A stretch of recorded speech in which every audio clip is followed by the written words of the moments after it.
Right, we're back with another slow cooker recipe, and this time we're making a slow cooker beef stew, and it is an absolute piece of cake to do. Chuck everything in the slow cooker, let the slow cooker work its magic, and you're good to go.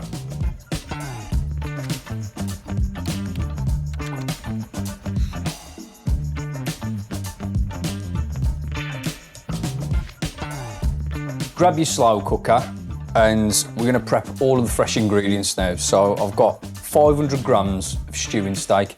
Any cheap cut of beef will do for this because it's going to slow cook, it's going to go tender, it's going to break apart.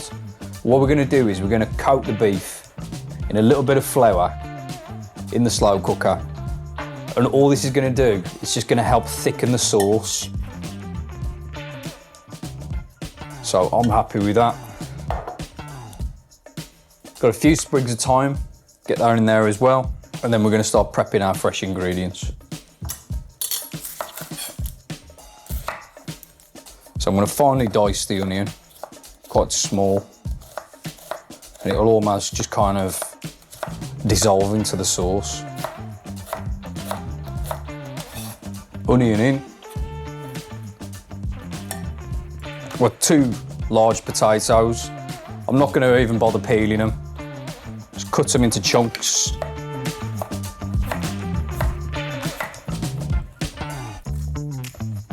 Trying to make sure they're all fairly equal in size. And you want to keep the chunks still quite large because it's going to be slow cooking for some time. And you don't want to go too soft and too mushy. Got 4 carrots.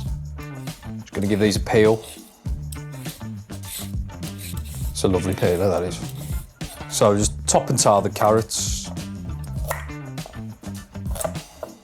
And if you can, you want to kind of keep them a similar size. So looking for chunks about this big.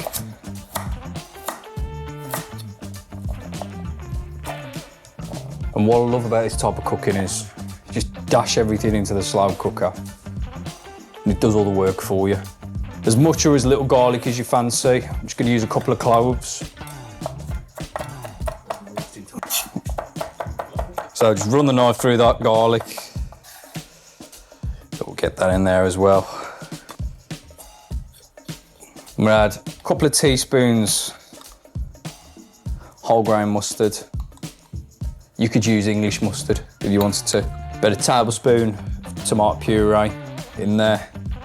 I've got a couple of beef stock pots. You could use stock cubes if you want. And if you fancy it, you can add a little bit of beer in there as well. I made about 300 ml of beer. You can use any type of beer you like. You could use a Guinness, use your favourite beer. Use a Stella, if you want to use a Stella. It's up to you guys. And then finish it off. About a litre of water, just enough to cover everything over. And that's perfect. And you just want to give this all a good mix around. Again, with slow cooker recipes, it's all about trusting the process because at the moment, it doesn't look fantastic. But I can assure you, it will become fantastic. You want to get a little bit of salt and pepper in there as well, just to your own taste. You can always tweak the seasoning at the end anyway, so what we're going to do is we're going to get that on to cook now. Low for 8 hours, high 4 to 5 hours, but just check it, see how your meat is. If the meat's breaking apart and it's going nice and tender and the vegetables are cooked really nice, then you're good to go. And then we'll finish off with the dumplings and get some green beans in there as well. So while the stew's bubbling away in the slow cooker, it's a perfect time to prep up some dumplings to go with it. So grab yourself a bowl, got self-raising flour, got suet, I'm using beef suet, bit of seasoning in there, salt, some black pepper.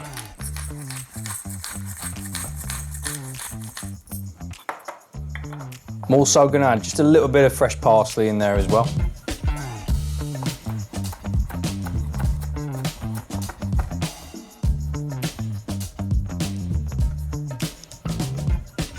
And then I'm going to gradually start to add in the water, giving it a mix to form a nice wet dough. This mixture will make 8 dumplings. So what we're going to do is we're going to roll it into a ball, and we're just going to half it again, and then half it again to make our 8 balls. I'm not going to overwork it, that's what you're looking for. So this has been cooking now for 8 hours, low and slow, and now for the grand unveiling. So this is why you should always trust the process. It's changed so much since we first put it in. And look, the sauce has actually started to thicken up slightly. If you want it a little thicker, you could always thicken it up with some gravy granules, or you could use like a cornflour slurry, or you could even leave the lid off for a little bit, let it reduce just ever so slightly. And let's test some of the meat. Yeah, the meat's just, as you can see, just breaking apart. It's just nice and tender. And there's the opportunity as well to just test the seasoning. Does it need more salt? Does it need more pepper? Do you want some more mustard in there? Tweak it to your own taste, and then we can add the remaining ingredients and finish it all off. So I've got some frozen green beans. If you want, you could use peas. Just get them in there, give them a mix through. And we've got the dumplings we made earlier. Just gonna sit them in there. Make sure they're nicely spread out because they will expand. So what we're gonna do with this now is we're gonna turn it up to high. We're gonna cover it in a tea towel. The reason why we're covering it in a tea towel is it's gonna soak up all of the moisture, and it's gonna prevent the top of the dumplings from going really soggy. Lid on, and we're gonna let it go for about 45 minutes until the dumplings have cooked. So this has had 45 minutes now, and it's time for the grand unveiling. So let's see how we look. And look at that. Dumplings have puffed up nicely. It's time for the taste test, what do you reckon?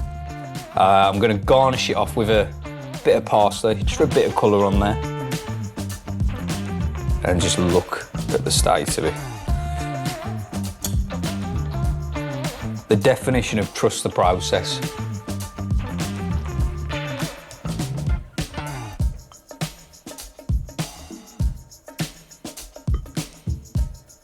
Bit more greenery on there, just make it look pretty. And there you have it. Nice slow cooker beef stew with dumplings. Enjoy.